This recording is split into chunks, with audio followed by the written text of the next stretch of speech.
एक लकड़हारे की शेर से दोस्ती हो गई। लकड़हारा जब भी जंगल में लकड़ियां काटने जाता, शेर उसके पास आ जाता और दोनों खूब बातें करते। लकड़हारा भी बिना किसी डर के शेर के पास बैठा रहता, क्योंकि उसे यकीन था कि शेर उसे कभी नुकसान नहीं पहुंचाएगा। एक दिन एक आदमी ने दोनों को पास बैठे हुए देख लिया। उसे बहुत हैरानी हुई। शेर के जाने के बाद उसने लकड़हारे से कहा, मुझे तो तुम्हारी समझ पर शक हो रहा है कि तुम शेर के पास बैठे रहते हो। अगर उसने तुम्हें नुकसान पहुंचा दिया तो? लकड़हारे ने जवाब दिया, शेर मेरा दोस्त है और मुझे उस पर भरोसा है कि वो मुझे कभी नुकसान नहीं पहुंचाएगा। उस आदमी ने कहा, मान लिया कि वो तुम्हारा दोस्त है, लेकिन ये भी तो सोचो कि वो एक दरिंदा है। तुम एक दरिंदे पर कैसे भरोसा कर सकते हो? अगर उसे कहीं और से खाना नहीं मिला तो वो तुम पर भी हमला कर सकता है और तुम्हें खा सकता है। लकड़हारे ने कहा, बात तो तुम्हारी सही है, वो एक खतरनाक दरिंदा तो है। चलो आगे से मैं थोड़ी सावधानी रखूंगा। इत्तेफाक से लकड़हारे की ये बात शेर ने भी सुन ली। उसे बहुत दुख हुआ। अगले दिन जब वो लकड़हारे से मिला तो बोला, मेरी पीठ पर कुल्हाड़ी का एक वार कर दो। लकड़हारे ने हैरानी से पूछा,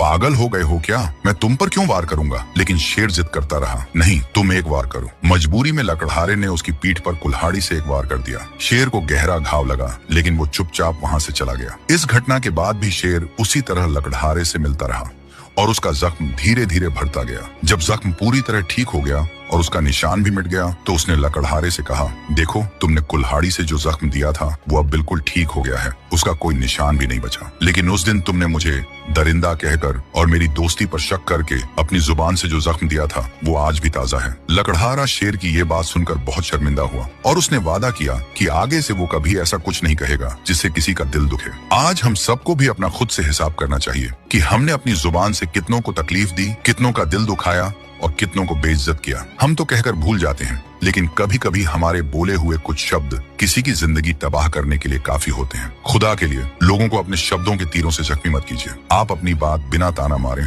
और बिना जलील किए भी कह सकते हैं।